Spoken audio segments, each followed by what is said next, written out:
Hi everyone. So today with us Ishita. Hi Ishita, welcome to this channel. Hello sir, thank you sir. तो आज के इस video में अपन बात करेंगे। इशिता जो है वो मदुरई मेडिकल कॉलेज में है। तो इशिता की जो मेडिकल कॉलेज सेलेक्ट करने की जर्नी के बारे में बात करेंगे कि इशिता ने किस तरीके से यूपी से बिलोंग करके मदुरई मेडिकल कॉलेज को सेलेक्ट करा। और मदुरई मेडिकल कॉलेज सेलेक्ट करने के बाद में अभी फर्स्ट ईयर में हो ना इशिता तुम? Yes sir. हाँ, तो अभी फर्स्ट ईयर में काफी टाइम हो चुका है, ऑलमोस्ट एक साल के आसपास का समय हो चुका है। तो एक साल का एक्सपीरियंस कैसा रहा मदुरई मेडिकल कॉलेज का? स्पेशली वो एक्सपीरियंस के बारे में मैं बात करूंगा जब आप नॉर्थ इंडिया से बिलोंग करते हो और आप साउथ इंडिया में स्पेशली जब कॉलेज ले रहे होते हो। तो उस वो एक्सपीरियंस कैसा रहा, किस तरीके के चैलेंजेस थे जो फेस करने पड़े, कौन कौन सी चीजें थी जो एडजस्ट करनी पड़ी, उसके बारे में आज के इस वीडियो में बेसिकली बात करेंगे। तो सबसे पहले इशिता प्लीज आप अपने आप को एक इंट्रोड्यूस कर दीजिए। तो हेलो एवरीवन, मेरा नाम है इशिता आनंद। मैं लखनऊ से बिलोंग करती हूँ और मैं currently first year MBBS student हूँ मदुरई मेडिकल कॉलेज में। हाँ, ओके इशिता। तो तुम्हारा ऑल इंडिया रैंक क्या था तुम्हारा, मतलब जब तुमने नीट का एग्जाम दिया था 2023 में? तो सर मेरी ऑल इंडिया रैंक थी 22,377 2023 में। तो इसमें तुमको यूपी के स्टेट कोटा के थ्रू कॉलेज नहीं मिल रहा था ऑब्वियसली, तो फिर तुमने जो सेलेक्ट करा कॉलेज ऑल इंडिया में सेलेक्ट करना था तुमको 15% ऑल इंडिया कोटा में, क्योंकि स्टेट की कट ऑफ ज्यादा थी। तो तुमने किन चीजों को क्राइटेरिया बनाया कॉलेज सिलेक्शन का कि किस बेस पे तुमने मदुरई कॉलेज ही सेलेक्ट करा? तो जब मेरी रैंक आई थी 22,377 आई थी रिजल्ट के बाद। तो उस टाइम मुझे इतना क्लियर हो गया था कि यूपी में कॉलेज नहीं मिलेगा। तो उसी टाइम से मेरा ये क्लियर हो गया था कि मुझे एक ऐसा कॉलेज लेना है ऑल इंडिया कोटा से जो अच्छा कॉलेज हो। मेरा कभी ये क्राइटेरिया नहीं रहा था कि मुझे अपने स्टेट में कॉलेज लेना है या फिर मुझे अपने घर के पास रहना है। तो सबके अपने अलग अलग क्राइटेरियाज होते हैं। कुछ लोग चूज करते हैं कि अपने घर के पास रह के पढ़ाई कर सकें। कुछ लोग का होता है कि थोड़ा अच्छा कॉलेज मिल जाए चाहे वो कहीं पर भी हो। तो मेरा ये था कि ऑल ओवर इंडिया मैंने लिस्ट बना रखी थी कि पहले नॉर्थ के अच्छे कॉलेजेस हैं, महाराष्ट्र के अच्छे कॉलेजेस हैं, फिर ऐसे करके तमिलनाडु के कॉलेजेस हैं। मैंने ऐसे बना के अपनी लिस्ट बना रखी थी। तो मैंने तमिलनाडु को थोड़ा हायर प्रेफरेंस दिया था, मेनली बिकॉज यहाँ की मैंने सुना है एजुकेशन काफी अच्छा है। दूसरा मैंने ये भी सुना था कि बॉन्ड का इतना कोई इशू नहीं होता है उसमें, क्योंकि ऑल इंडिया जो मतलब उनके पास जो वैकेंसी होती है बॉन्ड की, गवर्नमेंट जॉब्स नहीं रहती हैं एमबीबीएस ग्रेजुएट करने के बाद। तो अगर वो बॉन्ड इम्प्लीमेंट भी होता है तो पहले वो अपने स्टेट के लोगों को प्रेफरेंस देते हैं। इसके चलते मैंने तमिलनाडु के टॉप कॉलेज रखे, फिर ऐसे करके कर्नाटक के रखे, फिर इस तरह से मुझे स्टे वैकेंसी राउंड में मदुरै मेड कॉलेज रखा। ओके इशिता, तो जब तुमको कॉलेज अलॉट हुआ फिर तुमने ऑब्वियसली एडमिशन लिया।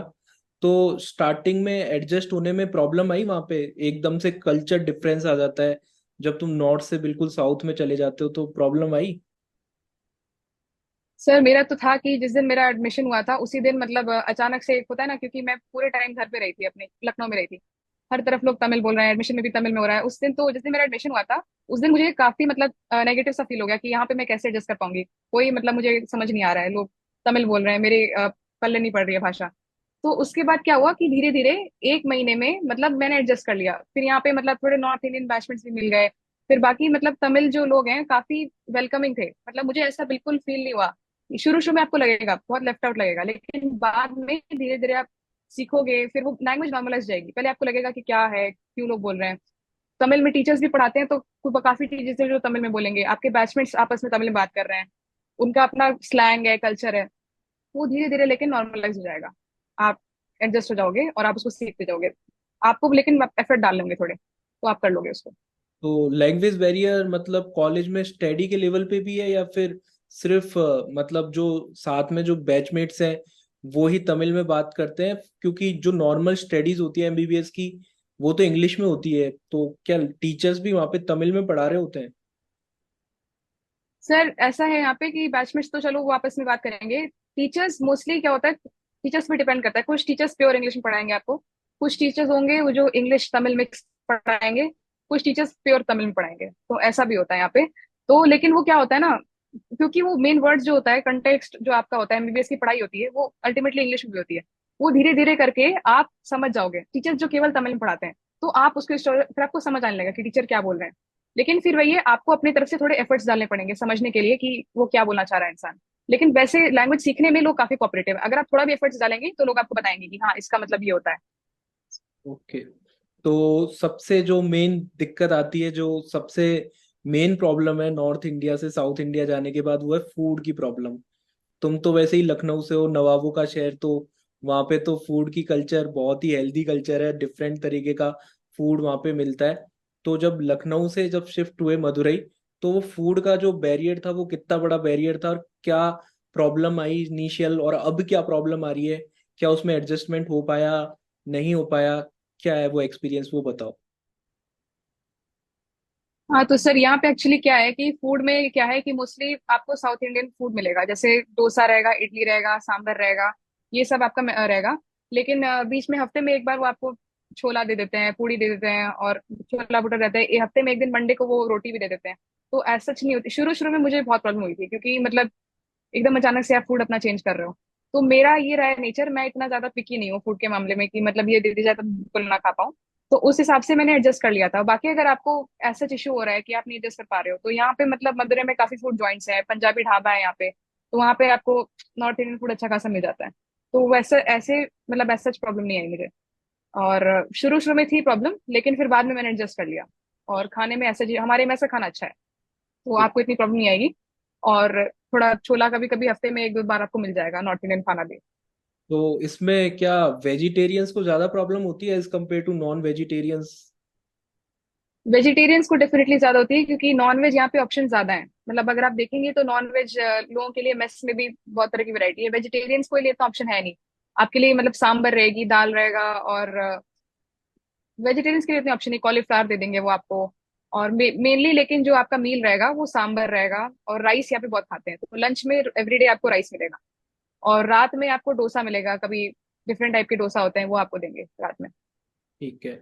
और जो बेसिकली है अकोमोडेशन की अगर मैं बात करूं, तो रहना आपको हॉस्टल्स में ही रहता है कंपलसरी है, या फिर आप बाहर भी रह सकते हो?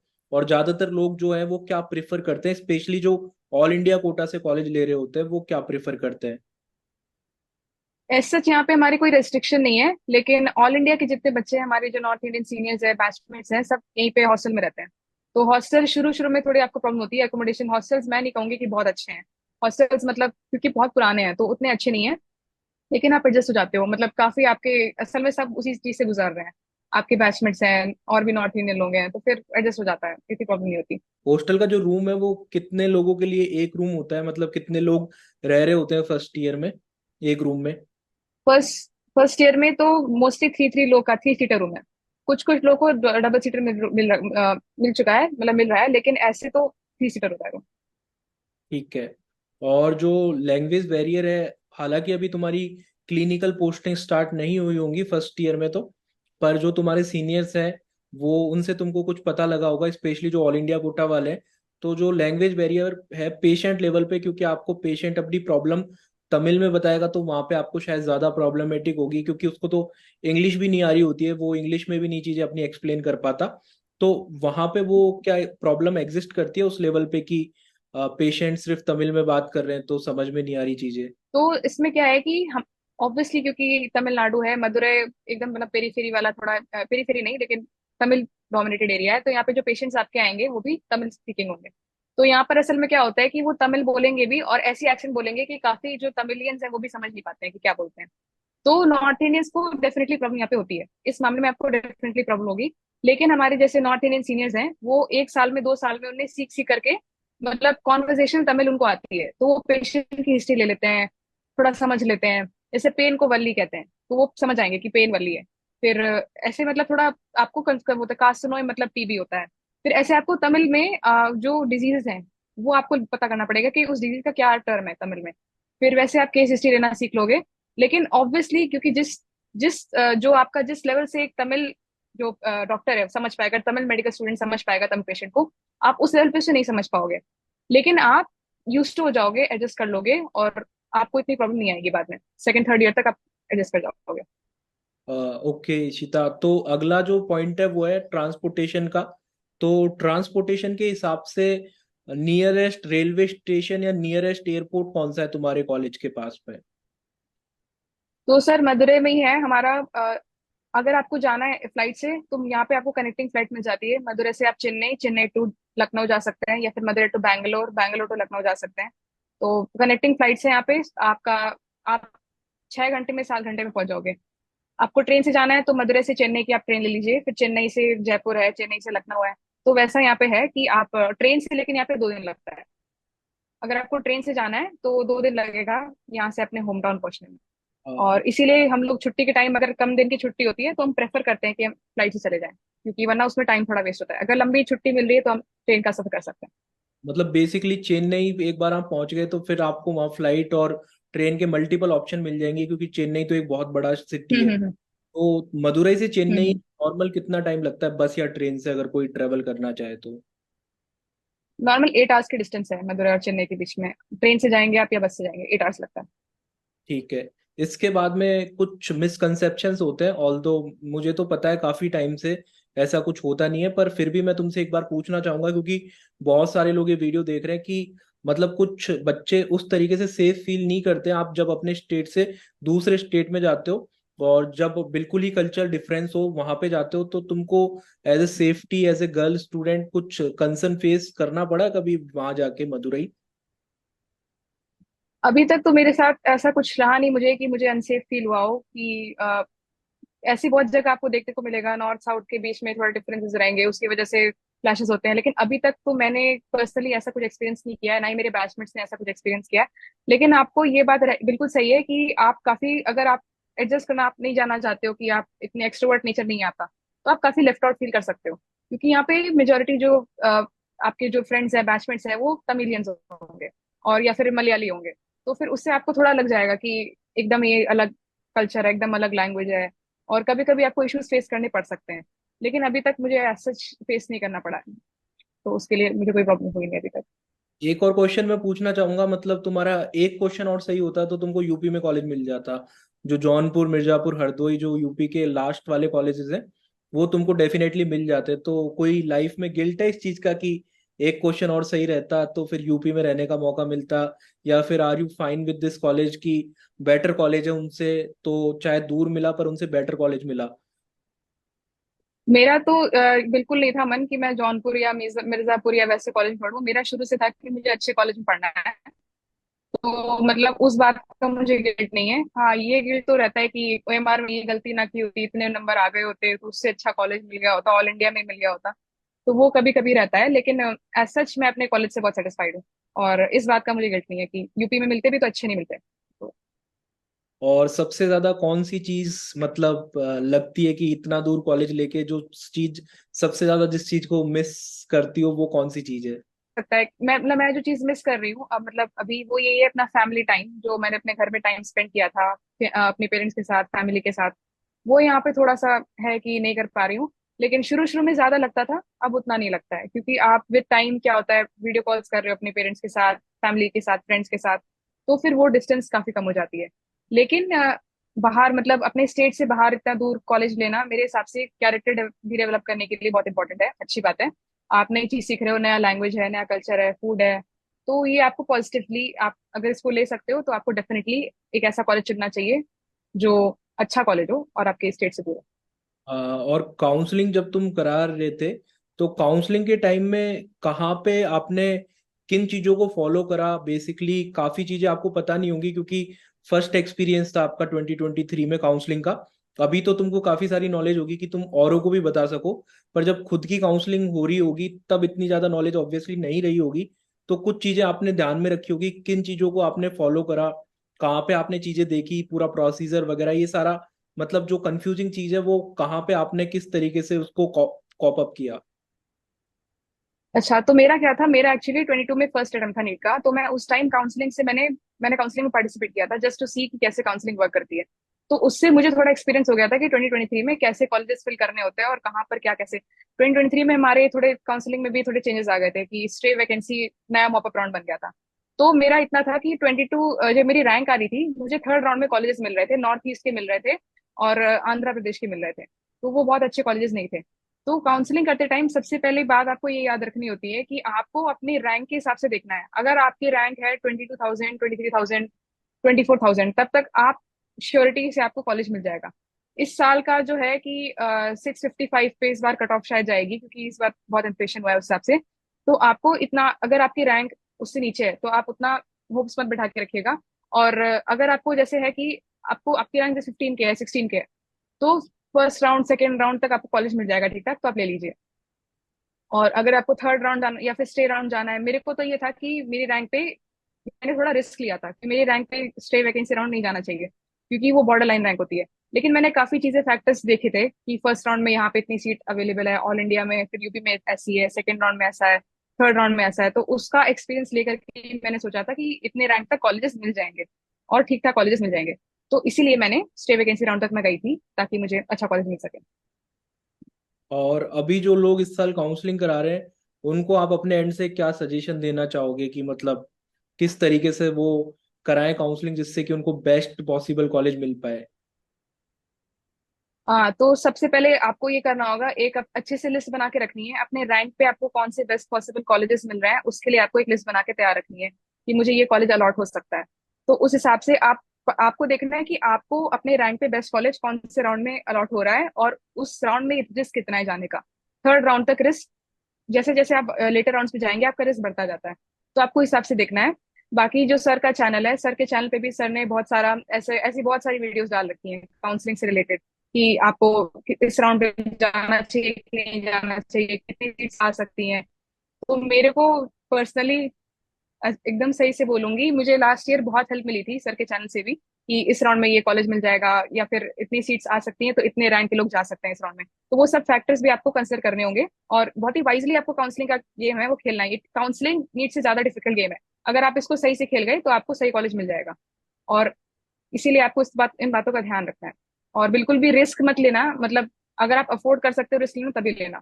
जैसे स्टे वैकेंसी राउंड में 2-3 दिन की रिपोर्टिंग होती है, फिर उसमें ये भी होता है अगर आपको कॉलेज ना मिले तो आप अगले साल नीट भी अटेम्प्ट नहीं कर सकते हैं। तो ये सब फैक्टर्स आप देख करके चलिएगा अपने रैंक के हिसाब से। और ज्यादा रैंक आ रही है आपकी या फिर बहुत नीचे ऐसी रैंक है कि 25,000, तो आप वो रिस्क मत लीजिए। ओके ईशिता, तो फाइनली जो सबसे बड़ा सवाल और होता है स्टूडेंट्स का कि एमबीबीएस के दौरान क्या कॉलेज मैटर करता है? तो अभी हालांकि तुम फर्स्ट ईयर में ही हो, पर इतना एक्सपीरियंस तो तुमको हो ही गया होगा। और स्पेशली तुम तो नॉर्थ इंडिया में भी नहीं कर रहे एमबीबीएस, साउथ इंडिया में कर रहे हो, और साउथ इंडिया के एक अच्छे कॉलेज से एमबीबीएस कर रहे हो, मदुरई। तो अभी तुम्हारे अकॉर्डिंगली डज इट मैटर कि आप किस कॉलेज से एमबीबीएस करते हो? At the end of the day पढ़ाई आपको खुद ही से करनी है, और जो कॉन्सेप्ट क्लियरेंस है वो आपका खुद ही से होगा। हाँ, आपको एक एज मिल सकती है, जैसे कुछ कॉलेजेस आपको एज प्रोवाइड कर देंगे। जैसे हमारे कॉलेज में रिसर्च के लिए क्लब है, क्विज सोसाइटी है, एक्स्ट्रा करिकुलर्स बहुत अच्छे हैं। उस हिसाब से आपकी कॉलेज लाइफ जो होती है वो आपके कॉलेज पे डिपेंड कर सकती है। पर एमबीबीएस जहाँ तक कंसर्न है वहां तक उतना अंतर नहीं आता है, क्योंकि at the end of the day आपको पढ़ाई खुद से करनी है। ऑनलाइन प्लेटफॉर्म्स आ गए हैं, तो आप उसके थ्रू अपना क्या कहते हैं कॉन्सेप्ट क्लियरेंस कर सकते हैं और पढ़ सकते हैं अच्छे से। तो उतना मैटर नहीं करता। वहां पे भी तुम्हारे कॉलेज में भी इसी तरीके का कल्चर है क्या? क्योंकि बेसिकली यहाँ पे राजस्थान के कॉलेजेस में इसी तरह का कल्चर है कि ज्यादातर जो स्टूडेंट्स हैं वो मोस्ट ऑफ ऑनलाइन ऐप पे ही रिलाई करते हैं अपने स्टडीज के लिए, यूनिवर्सिटी एग्जाम हो चाहे उनकी आगे की प्रिपरेशन हो नीट पीजी की। तो उधर भी सेम इसी तरीके का कॉन्सेप्ट है कि ज्यादातर लोग ऑनलाइन लेक्चर के थ्रू ही पढ़ रहे होते हैं? फर्स्ट ईयर में तो इतना नहीं देखने को मिलता है। फर्स्ट ईयर में क्योंकि हमारे एक्चुअली फैकल्टी अच्छी है, तो फैकल्टी हम लोग की कुछ कुछ प्रोफेसर बहुत ही अच्छे हैं। मतलब आप उनसे पढ़ लेंगे तो आपको इतना कॉन्सेप्ट आपको क्लियर हो जाता है। लेकिन कहीं कहीं आपको जैसे नहीं समझ आ रहा है, जैसे स्पेशली अगर आप एक नॉर्थ इंडियन है, आपको तमिल में वो पढ़ा रहे हैं तो आपको समझ नहीं आ रहा है, तो उसके लिए आप वीडियो लेक्चर्स देख सकते हैं। तो काफी कुछ कुछ बच्चे देखते हैं वीडियो लेक्चर्स।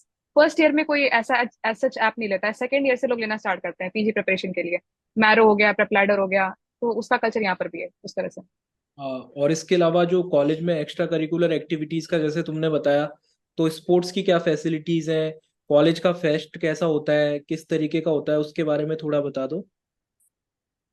तो सर हमारे यहाँ क्या है कि एक्स्ट्रा करिकुलर्स बहुत अच्छे हैं हमारे यहाँ, मतलब इसके लिए मदुरई जाना जाता है। यहाँ पे बास्केटबॉल, आपके लिए बास्केटबॉल बहुत अच्छा है यहाँ पे, क्रिकेट है, फुटबॉल है, टेबल टेनिस है, फिर आपका हॉकी भी है, बैडमिंटन है, मतलब बहुत सारे स्पोर्ट्स हैं यहाँ पे। तो ओवरऑल आपका डेवलपमेंट जो होता है, पर्सनैलिटी डेवलपमेंट, वो बहुत अच्छे से होता है। तो स्पोर्ट्स की फैसिलिटी है यहाँ पे। और फेस्ट हमारे यहाँ एलुमनाई फेस्ट होता है, एक फेस्ट होता है जो दिसंबर में होता है, उसमें एलुमनाई जो बैचेस होते हैं, 83 बैच, 84 बैच, वो कंडक्ट कराते हैं एलुमनाई फेस्ट, काफी बड़े स्टेज पर होता है। तो वो आपके लिए अच्छा टाइम होता है, थोड़ा आप रेजुविनेट कर सकते हैं अपना आपको डेली कॉलेज लाइफ से हटके। ठीक है। इसके अलावा जो आसपास के, जो कॉलेज के आसपास का जो एरिया होता है वहाँ पे तो किस तरीके का वो एरिया है, क्या आप टीयर 1, टीयर 2, टीयर 3, किस तरीके की सिटी है, थोड़ा सा मदुरई के बारे में भी बता दो। जो as a city tier 2 city है। तो मदुरई मतलब एकदम अर्बन सिटी नहीं है, एकदम रूरल सिटी भी नहीं है। यहाँ पे मतलब आपको लोग बहुत हॉस्पिटेबल है यहाँ पे। और मदुरई सबसे फेमस है मीनाक्षी अம்மन टेम्पल के लिए। तो आपको मतलब कल्चरली बहुत रिच सिटी है। अगर आपको वैसे आपको क्लोज रहना है थोड़ा कल्चरली रिच प्लेस से, तो मदुरई डेफिनेटली बहुत अच्छी चॉइस है। और अगर आपको मॉल्स जाना है, रेस्टोरेंट जाना है, कैफे जाना है, यहाँ पे आपके लिए सब कुछ अवेलेबल है। आपको वो वैरायटी नहीं मिल पाएगी जो आपको एकदम टीयर 1 सिटीज में, दिल्ली में, मुंबई में, लखनऊ में मिलती है, वैसा आपको नहीं मिलेगा। लेकिन आपको कॉलेज लाइफ इनहांस करने के लिए जिस टाइप का आपको चाहिए, कैफे, रेस्टोरेंट, सिनेमा हॉल, वो सब यहाँ पे अच्छे से हैं। और टेम्पल्स बहुत सारे हैं यहाँ पे अच्छे। अ, तो थैंक यू इशिता, तुमने जो कॉलेज के बारे में बताया अपने, आई होप काफी सारे स्टूडेंट्स को काफी हेल्प हुई होगी इसको, ये वीडियो देखने के बाद में काफी सारी चीजें उनको पता लगी होंगी कॉलेज के बारे में, और वो कॉलेज सिलेक्शन क्राइटेरिया में भी इन सभी चीजों को कंसिडर डेफिनेटली करेंगे। तो थैंक्स इशिता फॉर ज्वाइनिंग, और टाइम देने के लिए, और अपने कॉलेज के बारे में इतना सब कुछ बताने के लिए। Thank you sir, thank you very much for having me.